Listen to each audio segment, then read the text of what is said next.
This class we will start with objectives of compensation management. So many new faces. Let me do a quick revision of what compensation management is. आप payroll management पढ़ रहे हैं. Payroll management is basically the process of, it is the processing of salary, right? Compensation management क्या होता है? It is the processing of salary. Since you are processing the salary, this department basically comes under HR department, though in some organizations this work is also undertaken by finance department. Okay, this work is also undertaken by finance department because there are lots of cost things, accountancy things, and tax compliance things, financial things that come into pay in the processing of salary. Compensation management किसी भी organisation के लिए बहुत important होती है, क्योंकि आपको salary मिलती है, you think it only as an individual कि मुझे सैलरी मिली, पर आपके जैसे 50,000 एम्प्लॉय या 1 लाख एम्प्लॉय किसी ऑर्गेनाइजेशन में काम कर रहे होते हैं और उन सब की सैलरी को प्रोसेस करना इजी टास्क नहीं होता है. धीरे धीरे जब हम आपको पढ़ाना शुरू करेंगे, जब कंपोनेंट्स ऑफ सैलरी बताएंगे, तब आपको समझ में आएगा कि क्यों इजी टास्क नहीं होता है. ऐसे समझ में नहीं आएगा. कॉम्पेंसेशन मैनेजमेंट को एक कॉम्प्रिहेंसिव वे में हम समझते हैं. आप सिर्फ सैलरी बोलते हैं, लेकिन किसी ऑर्गेनाइजेशन की सैलरी जब बोली जाती है तो जनरली आपके दिमाग में सिर्फ उसका मॉनेटरी वैल्यू आता है ना? इतनी सैलरी, इतना पैसा मुझे मिलेगा ऑर्गेनाइजेशन में.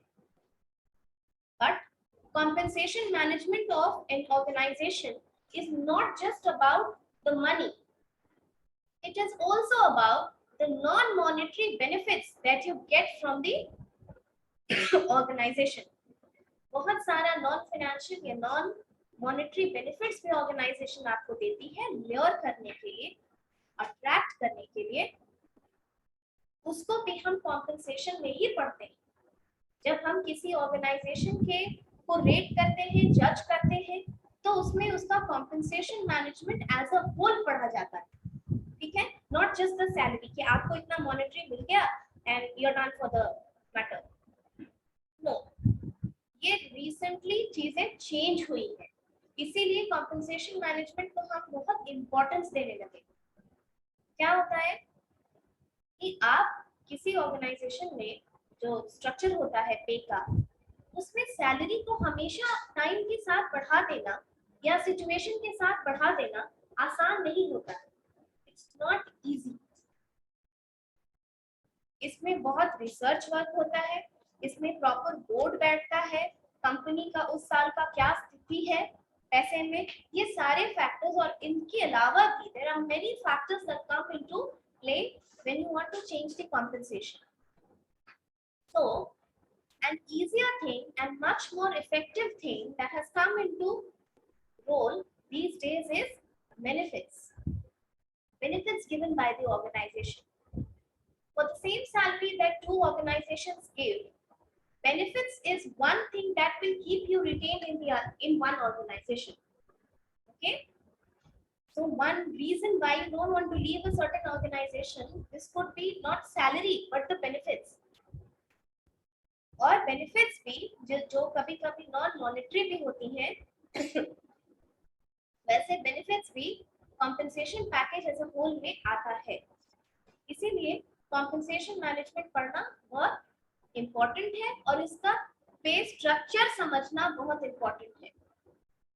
हर कंपोनेंट जो सैलरी में ऐड किया हुआ है वो कुछ सोच समझ के किया गया है.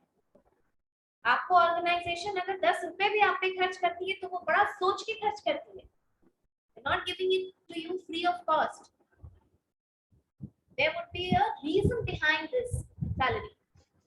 Okay, there would be a reason behind why they are giving you certain discounts, why they are giving you certain coupons, why they are giving you benefits. Okay,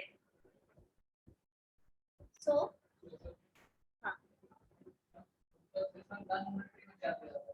benefits. Company की कार हम पढ़ाएंगे आज class में, don't worry. Company की car non monetary है, आपको पैसा नहीं दिया जा रहा है पर ये बेनिफिट दी जा रही है. कंपनी का फाउंडेशन कंपनी का हाउस सुना है ना, कंपनी की तरफ से फर्निश्ड फ्लैट मिला है इसको। कंपनी का chartered plane,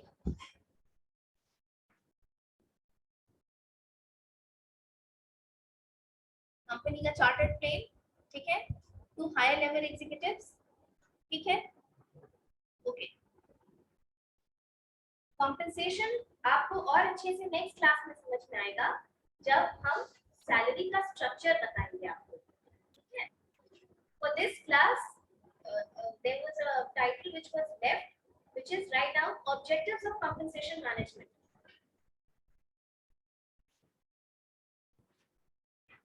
Objectives of compensation management.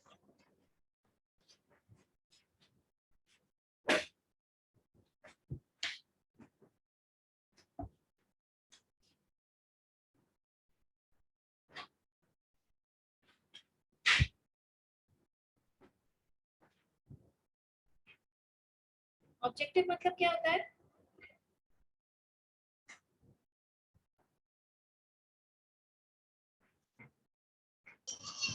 Objective from बोलो। उद्देश्य होता है मैम, कंपनसेशन मैनेजमेंट का क्या उद्देश्य है? ऑब्जेक्टिव का क्या मतलब होता है? ऑब्जेक्टिव का मतलब होता है कि किस पर्पस से उस चीज को अंडरटेक किया गया है। Objectives of compensation management, write the full form in your copy, okay? So short I have written this. Objectives of compensation management.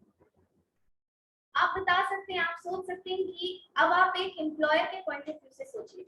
अभी तक आपने एक एम्प्लॉय के पॉइंट ऑफ व्यू से सोचा कि आप कोई ऑर्गेनाइजेशन ज्वाइन करना चाहते हैं, तो आप सैलरी देखेंगे, आप अपना बेनिफिट देखेंगे, लेकिन ये कॉम्पेंसेशन मैनेजमेंट करता कौन है?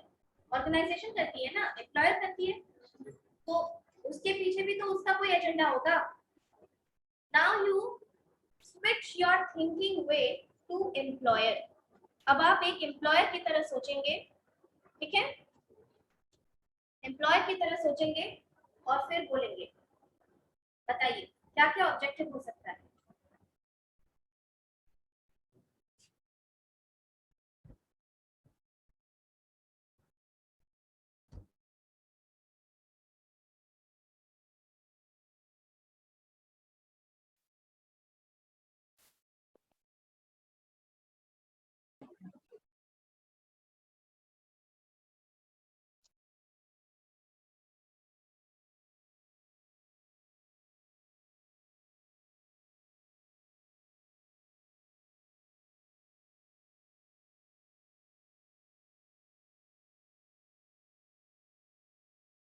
करना, ठीक। एक पॉइंट आया, एम्प्लॉयज इंगेज कर ने क्या बोला था? Higher salary.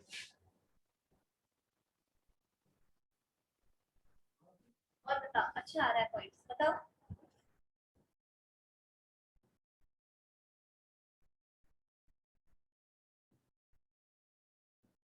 Anything else you can think of?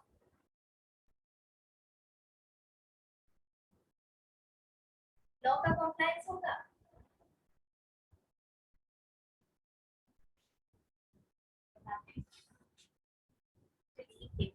ये सब सही है, आपको जो भी बताया हम उसको इलैबोरेट करेंगे। these two points are correct points जब आप एम्प्लॉयर के पॉइंट ऑफ व्यू से चाहिए। Objectives of compensation management, write down external equity.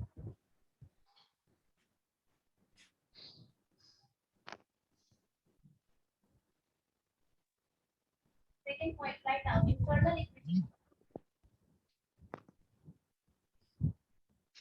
Third point, cost control.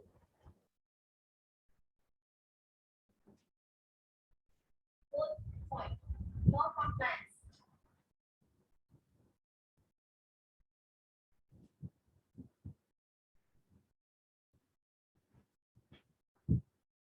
Employees.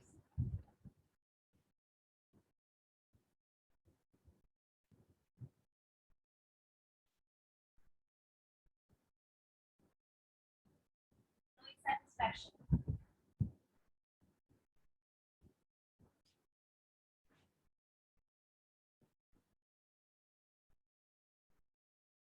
Write down.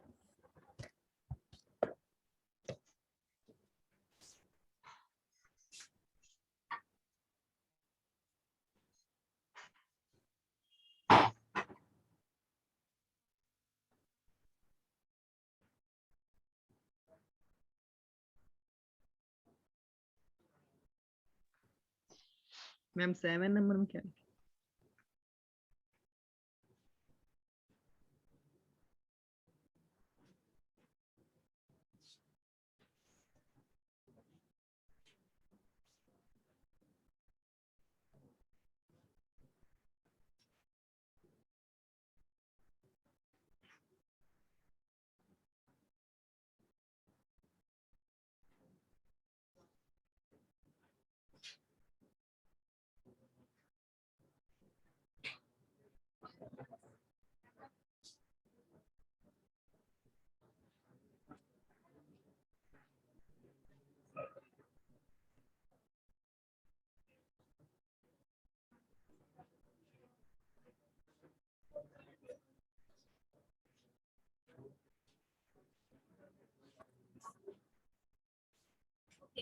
Written all the points.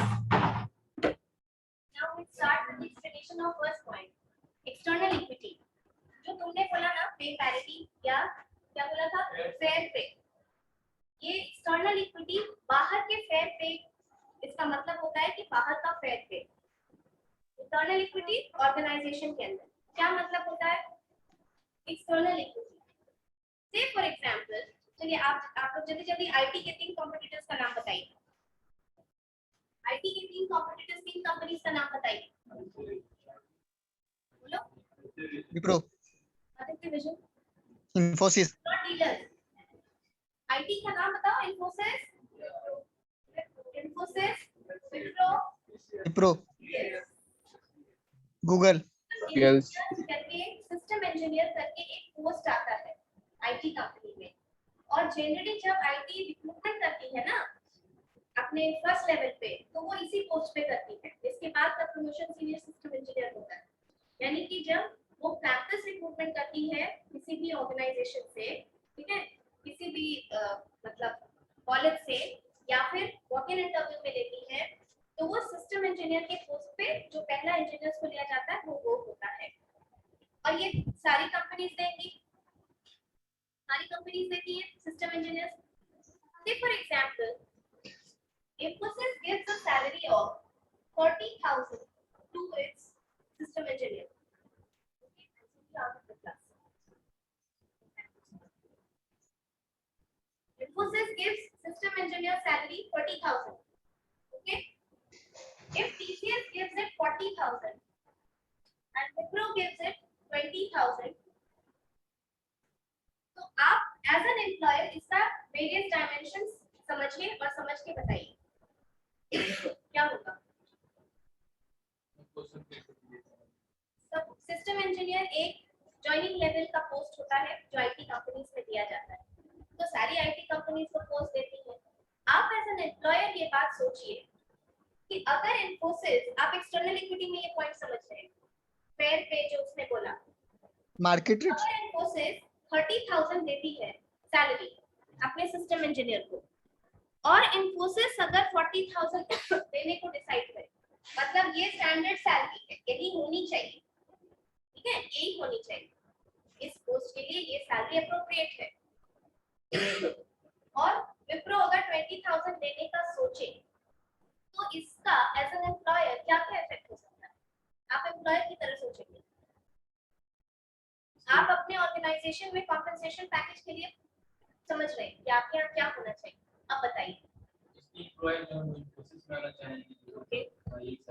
ज्यादा सैलरी होना चाहिए, और ये देख रहे हैं कि जो 30,000 है वो भी 2 दिन में 40 होने जा रहा है, तो उसमें करती है। इन्फोसिस में जो है वो और भी मन लगा के काम करेंगे तो उनकी सैलरी बढ़ने जा रही है। इन्फोसिस का कहाँ बढ़ने जा रही है, आपने बोला ना कि इन्फोसिस का 30,000 जो 40,000 टीसीएस में जाएंगे, इन्फोसिस का 30,000 है, और सेम टाइम पे ज्वाइनिंग का सैलरी अगर टीसीएस आपको 40 देने का सोचे, आप अब इन्फोसिस टीसीएस के एम्प्लॉयर की तरह सोचिए कि आपकी कॉम्पिटिटर कंपनी इन्फोसिस 30,000 दे रही है सिस्टम इंजीनियर को सैलरी, और तुम इन्फोसिस के, तुम टीसीएस के हेड हो, क्या तुम 40 दे सकते हो? अगर दोगे तो क्या क्या इफेक्ट होगा इसका तुम्हारी कंपनी पर?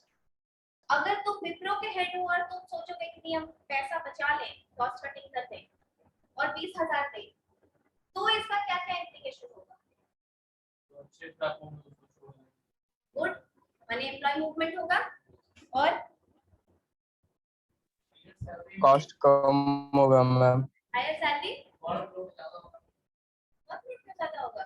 वर्कलोड ये सब अभी हम लोग बाकी डायमेंशंस को साइलेंट रखेंगे, बस सैलरी की बात करो।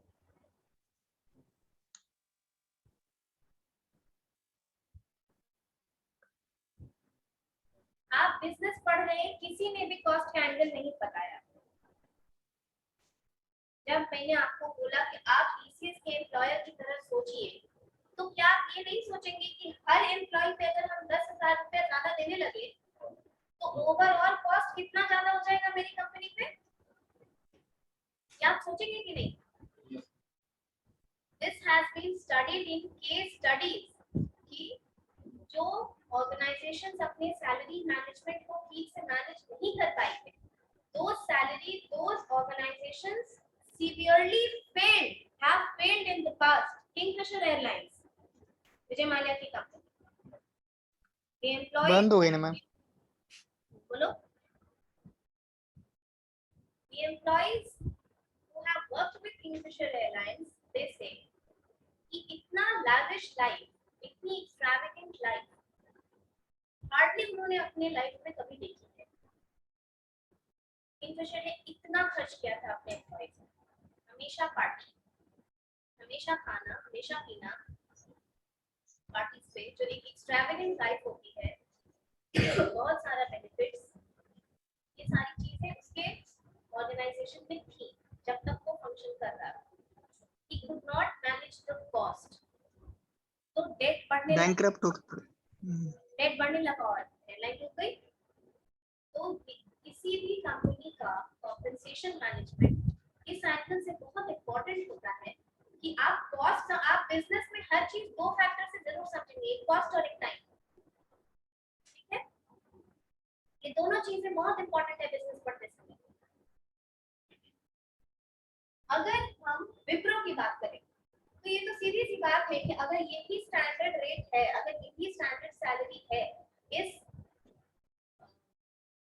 पोस्ट के लिए और विप्रो फिर भी 20,000 देगी, कोई इसको ज्वाइन करना चाहेगा क्या?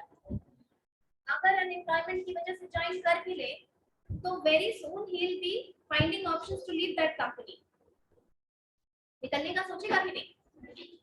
और जब किसी भी पोस्ट का इवैल्यूएशन होता है, जब उसकी स्टैंडर्ड सैलरी तय की जाती है, तो कंपनी अपने मन से बिल्कुल विवेकहीनता से, like indiscriminately, it not go on increasing the salary कि हम बहुत बढ़ा लेते हैं, हमारे पास ऑर्गेनाइजेशन आ गई, हमारे पास एम्प्लॉयज आ जाएंगे।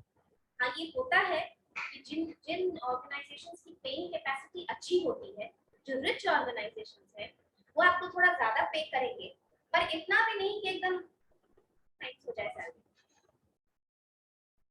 किसी भी, आप एक बात बताइए कि किसी भी जॉब के लिए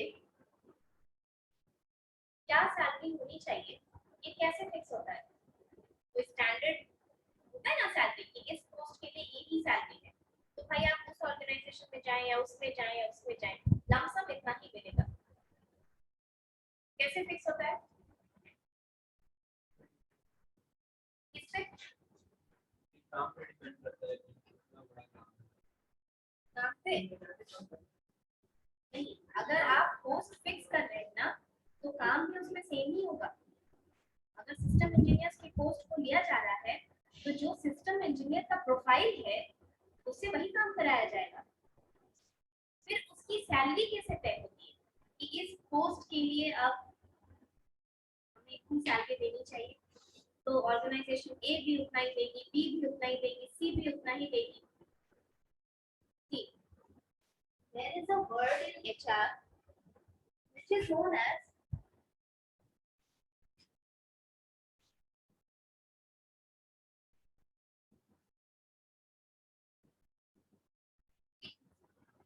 जॉब इवैल्यूएशन। जॉब इवैल्यूएशन का क्या मतलब होता है? Finding the worth of the job. ये बताइए कि किसी भी ऑर्गेनाइजेशन में क्या सारे काम की प्रोडक्टिविटी सेम कंट्रीब्यूट होती है? जितना काम इसको अगर आप सिमज को अगर आप एक ऑर्गेनाइजेशन मानते हैं तो क्लर्क से लेकर के ऊपर जो डायरेक्टर सर है, क्या सबका काम करना इक्वल प्रोडक्टिविटी की तरफ कंट्रीब्यूट करता है? नहीं। कुछ कामों की वैल्यू ज्यादा होती है, ठीक है ना? वो काम अगर हैम्पर हुआ तो ऑर्गेनाइजेशन को बहुत नुकसान होता है। जनरली आप जब देखेंगे कि वैसे काम के बारे में हम बात कर रहे हैं वो हायर अप द हायरार्की वाले काम होते हैं, ऊपर के लेवल के काम, राइट? ऐसा काम होता है। जॉब इवैल्यूएशन का मतलब होता है finding the worth of a job. किसी जॉब का क्या वैल्यू है उस ऑर्गेनाइजेशन के लिए, उसको कहते हैं जॉब इवैल्यूएशन। 4-5 ये आपको ज्यादा डिटेल में नहीं पढ़ना है, या एचआर पढ़ना होगा तो उसमें पढ़ना होगा। इसका क्वांटिटेटिव मेथड भी होता है, क्वालिटेटिव मेथड भी होता है। जो जनरली यूज्ड होता है वो क्या होता है कि देयर आर सर्टेन पॉइंट्स, हम उस जॉब को 4-5 पॉइंट के बेसिस पे रैंक करते हैं, पॉइंट रैंकिंग मेथड। इसमें क्या होता है, जैसे कुछ पॉइंट्स कि इस जॉब में फिजिकल रिक्वायरमेंट कितना, मैनुअल वर्क कितना, इस जॉब में मेंटल रिक्वायरमेंट कितना, ठीक है, सेफ्टी हजार्ड कितनी। There are certain jobs which are very dangerous, they are performed under some safety conditions, तो ऑब्वियसली उन जॉब्स की सैलरी ज्यादा होगी। उसी तरीके से हम जॉब का वर्थ निकालते हैं किसी ऑर्गेनाइजेशन के लिए, ठीक है? तो कहने का मतलब for similar posts in the market your organization should be paying the same money at par money, माने जो मार्केट में एग्जिस्टिंग सैलरी है उसी से मिलता जुलता आपका सैलरी स्ट्रक्चर होना चाहिए आपके ऑर्गेनाइजेशन का जब आप कॉम्पेंसेशन पैकेज डिफाइन करते हैं तब, ठीक है? This was external equity. Now what is next? Internal equity. Internal equity का क्या मतलब होता है? जो जॉब्स ऑर्गेनाइजेशन में टफ है, जिन जॉब्स के लिए प्रोडक्टिविटी हायर है, ठीक है, उन जॉब्स की सैलरी या उन जॉब्स का compensation should be higher than those jobs which are below that. होगा ना ये चीज कि इंटरनल में भी एक ऑर्गेनाइजेशन में बहुत सारे जॉब होते हैं ना, बहुत सारे जॉब होते हैं, तो ऐसा नहीं होना चाहिए कि जिस जॉब में आपको मेंटल स्किल्स बहुत ज्यादा रिक्वायर्ड है, डिसीजन मेकिंग रिक्वायर्ड है, कॉग्निटिव थिंकिंग रिक्वायर्ड है, क्विक डिसीजन मेकिंग रिक्वायर्ड है, तो ऐसे जॉब्स की सैलरी वैसे जॉब से कम हो जाए जिसमें कि ज्यादातर मैनुअल लेबर रिक्वायर्ड। ऐसा नहीं होना चाहिए। तो compensation package of your organization should be so defined, so designed that it should comply to external equity and both internal equity। जो तुमने बोला fair pay, ये दोनों ही इसमें आता है। लेकिन जब fair pay बोलोगे तो internal भी बात करेंगे और external भी बात करेंगे, ठीक है? Next is cost control। अभी समझाए cost control क्या होता है? Equity is equal, internally equal होना चाहिए, external equal माने आपके competitors जो पे कर रहे हैं उसके बराबर होना चाहिए। Next is cost control। अभी एग्जांपल दिए, compensation package बस ऐसे ही नहीं बना दिया जाता है, बहुत सोच विचार के कोई कंपनी अपने स्ट्रक्चर में कोई एक कंपोनेंट ऐड या सब्ट्रैक्ट करती है, क्योंकि उसको कॉस्ट पे करना होता है उसका, and it's not about just 1 or 2 employees, है ना? It's about so many employees। So जब आप पूरा कॉस्ट शीट पढ़ेंगे कंपनी का तो वो ह्यूमन रिसोर्स का बजट फिर बहुत ज्यादा आ जाएगा। तभी तो कंपनी कोविड वगैरह में जब कॉस्ट बढ़ने लगा, काम घटने लगा, तो कंपनीज क्या करना थी, रिट्रेंच करना शुरू कर दी, हटाना शुरू कर दी एम्प्लॉइज को, और जो लोग थे उनकी भी सैलरी आधी आधी कर दी, है ना? क्यों होता है ये सब? कॉस्ट घटाने के लिए। तो आप सोच सकते हैं कि सैलरी देने में किसी ऑर्गेनाइजेशन को कितना पैसा लगता होगा, right? Next point, law compliance. अब आप एक चीज देखिए, सैलरी देते समय या कॉम्पेंसेशन पैकेज बनाते समय बहुत सारा ऐसा लॉ है जो गवर्नमेंट ने पास किया है और उसको ओबे करना ही करना है। आप सैलरी का स्ट्रक्चरिंग बिना उन लॉज के कंसिडरेशन के नहीं बना सकते, नहीं दे सकते। जैसे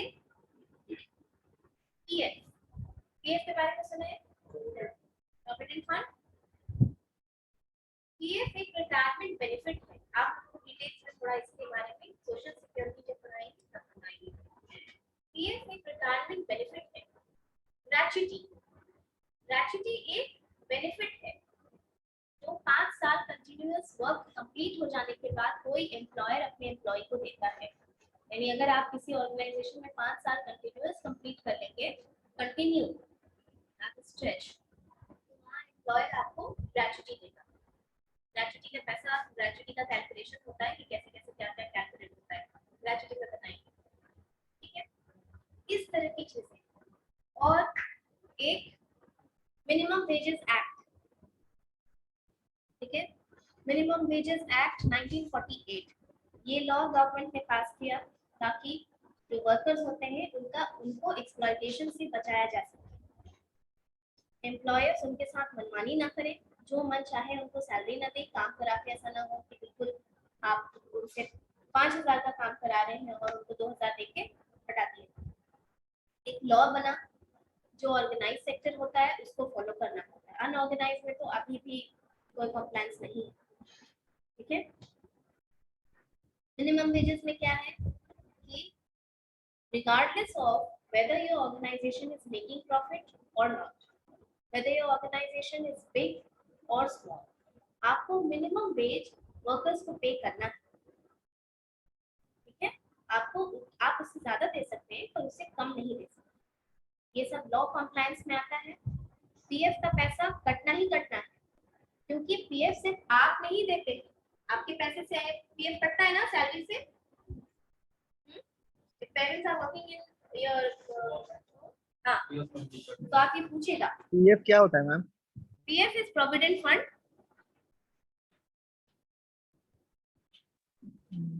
गवर्नमेंट सेक्टर में तो कटता है, प्राइवेट में कटता प्राइवेट में भी कटता है। ईपीएफ है ये, this works with the act, the name of the act is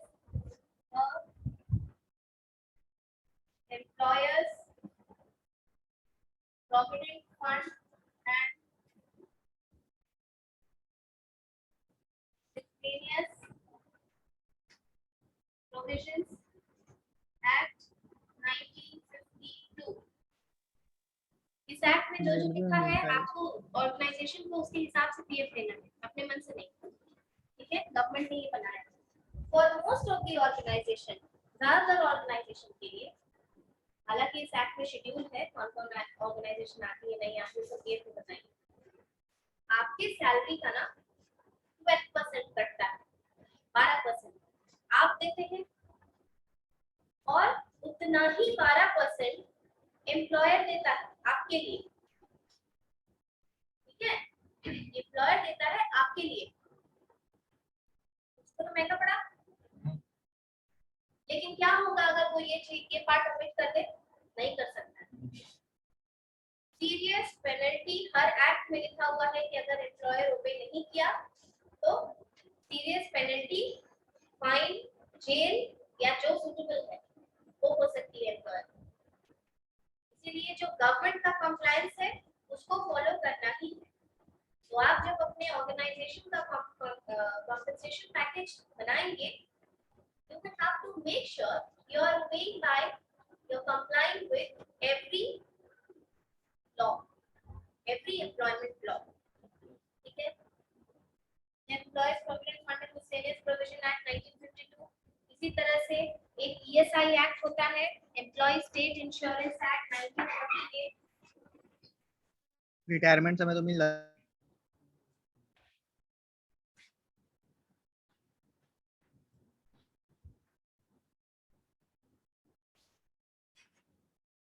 ESI act 1948 ये किसको दी जाती है? जिनकी सैलरी बहुत नीचे लेवल के जो वर्कर्स होते हैं उनके लिए एक हेल्थ इंश्योरेंस की तरह लाया गया था। 21,000 जिनकी सैलरी अप टू 21,000 होती है, ये भी पीएफ की तरह एक कॉन्ट्रिब्यूटरी स्कीम है जिसमें एम्प्लॉयर और एम्प्लॉय दोनों का पैसा कटता है। ये सब लाने का जब सोशल सिक्योरिटी पढ़ाएंगे ना, अभी सैलरी पढ़ा रहे हो, जब सोशल सिक्योरिटी पढ़ाएंगे तब बताएंगे कि ये सब लाने का क्या कारण था, क्यों लाया गया। वर्कर्स की हालत बहुत बुरी से लेके अब हम उनके लिए लॉ पढ़ते हैं। पहले दास प्रथा थी, बॉन्डेड लेबर था, किलो के भाव में लेबर बिकता था, है ना। तो ये रिवॉल्यूशन बहुत लंबा चला है, बहुत लंबा। It's been more than 200 years that we have arrived at the concept of modern labor, जो अभी हम देखते हैं, जो अपने हक के बारे में बात करते हैं, जिनके लिए एक्ट बनाया गया है। पहले फैक्ट्रीज में कट जाओ, हाथ कट गया, पैर कट गया, they were thrown out of the organization. Employees Compensation Act तो है 1923, लेकिन क्या था उसमें और ESI में फर्क है। आप पढ़ेंगे आपको अच्छा लगेगा, मजा आएगा ये सब पढ़ने। जब भी कोई चीज जो सच में होती है ना, रियल चीजों के बारे में आपको जानकारी मालूम होगा सब, लेकिन कैसे होता है, क्या होता है, when you substantiate it with the theory, तो फिर आपको इससे ज्यादा इंटरेस्टिंग कुछ लगेगा ही। Likewise, I said OB is a very interesting subject. Okay? तो एम्प्लॉयज कॉम्पेंसेशन था, उसमें कॉम्पेंसेशन एम्प्लॉयर देते थे, तो एम्प्लॉयर माइंडेड थे, स्ट्रांग थे, वो कहते थे ठीक है तुम ये प्रूव करो कि ऑर्गेनाइजेशन में तुमको चोट लगी है, ऑर्गेनाइजेशन में तुम्हारा हाथ कटा है। नहीं कर सकते। जिस वर्कर को ये पता नहीं कि शाम में हम खाना खाएंगे कि नहीं, वो कोर्ट का केस लड़ेगा? कुछ नहीं। ऐसा बहुत होता है। इसीलिए इस तरीके की स्कीम लाई गई टू प्रोटेक्ट द वर्कर्स। ये साइंस स्कीम एक हेल्थ इंश्योरेंस की तरह थी जिसमें हर तरीके से वर्कर्स को बेनिफिट दिया जाता है। और इसमें परसेंटेज है, अगर हाथ कट गया तो कितना परसेंट, अगर ये उंगली कट गई तो कितने परसेंट, ये पूरा कट गया तो कितना परसेंट डिसेबिलिटी काउंट होता है, सब शेड्यूल में डाला हुआ है। Back to the thing, law compliance. इसी तरीके से बहुत सारा लॉ कंप्लायंस है, बहुत सारा इंपॉर्टेंट लॉ है जो कंपनी को ध्यान रखना पड़ता है सैलरी प्रोसेस करने के समय। Motivate employees, this is very easy thing to understand. अगर कोई कंपनी आपको अच्छा कॉम्पेंसेशन पैकेज देगी तो आप ज्यादा मोटिवेटेड रहिएगा वहां पे काम करने के लिए, otherwise you will always be seeking new opportunities. आपको दिखेगा कि वहां ग्रोथ प्रोस्पेक्ट्स है तो you will be happy to work harder. ठीक है। एम्प्लॉय सेटिस्फैक्शन, देखिए एम्प्लॉय सेटिस्फैक्शन का क्या मतलब होता है? नहीं, नॉट जॉब सिक्योरिटी। मान लीजिए आप सब एक ऑर्गेनाइजेशन के मेंबर हैं, यू आर को-वर्कर्स, ठीक है, आप साथ में काम कर रहे हैं, नॉट स्टूडेंट्स। अगर पता चलता है कि इस ऑर्गेनाइजेशन का मैनेजमेंट ऐसा है कि इसके सैलरी में से 400 रुपए काट लिया बिना मतलब, ठीक है, उसकी सैलरी में से पिछले महीना 10,000 डिडक्ट कर दिया और कुछ पता ही नहीं है जबकि सारा पेपर वर्क किया हुआ है। इसकी सैलरी में से कैंटीन का कूपन रिडीम नहीं किया, उसका चार्ज काट लिया। आपको हमेशा इनसिक्योरिटी रहेगी कि नहीं कि मेरे भी सैलरी में कुछ लफड़ा करेगा, सही से प्रोसेस नहीं होता है, ये होगा ना। तो जहां का कॉम्पेंसेशन मैनेजमेंट अच्छा होता है, ट्रांसपेरेंट होता है, जहां सब चीज कन्वेड होती है, it is communicated well and it is processed well, वहां पे एम्प्लॉय सैटिस्फाइड तरीके से काम करते हैं कि अब हम पैरामीट्रिक कर दिए तो अब वो मेरा अटेंडेंस चला गया, हमको ये दिमाग नहीं लगाना है कि हुआ कि नहीं हुआ कि नहीं, सैलरी तो नहीं काटने देंगे। समझ रहे हो बात को? सेम अंडरस्टैंड, आपके लिए भी अटेंडेंस जरूरी है। अभी आपको टीचर पे भरोसा ही ना हो कि अटेंडेंस बनता है कि नहीं, कितनी इनसिक्योरिटी होगी, आपको क्लास करने में भी शायद मन नहीं लगेगा। इमेजिन दिस थिंग, आपको क्लास करने में भी नहीं लगेगा, अटेंडेंस तो बनता है, कभी नहीं बनता है, कभी कुछ होता है, क्या प्रॉब्लम है। ये सब क्या होता है, मैनेजमेंट खराब होता है तब होता है ना। तो आप एम्प्लॉय उसके लिए सोच सकते हैं, एम्प्लॉइज के लिए जितनी सैलरी प्रोसेस होती है उसके बेसिस पे। इसीलिए जिस जहां का कॉम्पेंसेशन पैकेज अच्छा होता है वहां पे सेटिस्फैक्शन होता है एम्प्लॉय का। रिटेंशन ऑफ एम्प्लॉइज का क्या मतलब है, लास्ट पॉइंट है, बताइए।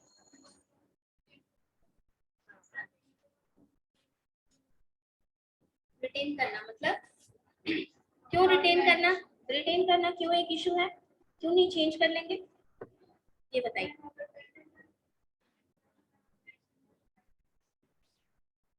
पहले से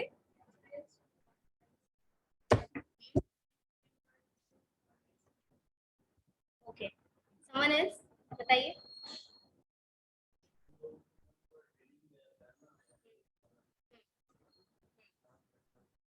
ऐसा का नहीं, ऐसे बताओ ट्रेडिंग के लिए। हाँ बताइए।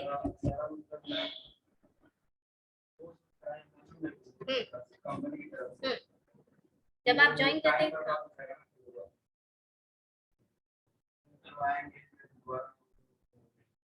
मैम आवाज कम आ रहा है। यही बात होती है, जब कोई ऑर्गेनाइजेशन आपको लेके जाती है ना तो वो आपको एज इट इज काम पे नहीं लगाती है, लगाती है क्या, पहले ट्रेडिंग करके देती है ना। तो मेक आपकी तो सिर्फ एलिजिबिलिटी देखी जाती है कि आपको बीबीए की डिग्री पे उठा रहा है तो ठीक है भाई इसके पास बीबीए है आप आ जाइए। स्किल्स तो आपके पास कुछ नहीं है जो काम करने के लिए रिक्वायर्ड है, इसीलिए फ्रेशर्स को बहुत जगह पे लेते नहीं है, है ना। फ्रेशर्स को अच्छा आप सीखते हैं, एक साल का भी एक्सपीरियंस होने से आपको आपकी मार्केट में वैल्यू बढ़ जाती है। क्यों, क्योंकि कंपनी जब आपको हायर करती है पहले तो उसका कॉस्ट लगता है आपको हायर करने में। सिर्फ यहाँ पे अगर एक कैंपस सिलेक्शन होता है तो क्या ऑर्गेनाइजेशन को का एक बोर्ड आता है, एक सेल्स का हेड आएगा अगर मार्केटिंग के लिए लेना है तो उसके एक दिन का काम गया, अगर वो बाहर का आती है तो उसको पेमेंट हुई ना, इतना रिसोर्सेज सेटअप किया गया उसके ट्रांसपोर्ट का, ये वो बहुत सारी चीज, वो रिक्रूट कर लिया आपको, फिर वो लेकर के गया आपको ट्रेनिंग दिलाने के लिए। ऑन द जॉब ट्रेनिंग भी होती है और ऑफ द जॉब ट्रेनिंग भी होती है। आपको ट्रेन किया तो ट्रेनर का टाइम गया, ट्रेनर का कॉस्ट ऑर्गेनाइजेशन पे की, आप काम सीख लिए। जब आप किसी ऑर्गेनाइजेशन में गए शुरू का 1-1.5 महीना एडजस्ट करने में, 1-1.5 महीना तो 6 महीना भी एडजस्ट करने में, सीखने में जाता है कि ऑर्गेनाइजेशन का सिर्फ कल्चर क्या है। आपको काम आता हो फिर भी ऑर्गेनाइजेशन में जब आप नए होते हैं किसी जगह तो आप सब कुछ आए हुए होते हैं ना, धीरे धीरे आप फिर वहां पे फेमिलियर हो जाते हैं। तो जब आप बहुत फेमिलियर हो जाएंगे तो आपकी वर्किंग एफिशिएंसी बढ़ जाएगी कि नहीं, बढ़ जाएगी। आप वहां का कम्युनिकेशन जानेंगे, आप जानेंगे कि कैसे काम चैनलाइज होता है वहां पर। That way it will be easier for you to work, और by the time आप 2 साल में सारा काम सीख लिए, कंपनी आपको सैलरी देगी, then you have to leave। तो compensation package ऐसा होना चाहिए कि वो अपने एम्प्लॉइज को रिटेन करके रखने में भी बेनिफिशियल हो। It should be able to retain its employees, कि आपको कुछ अट्रैक्शन हो उसके compensation पैकेज से कि मैं इस ऑर्गेनाइजेशन में रहूं। Right? Thank you, class.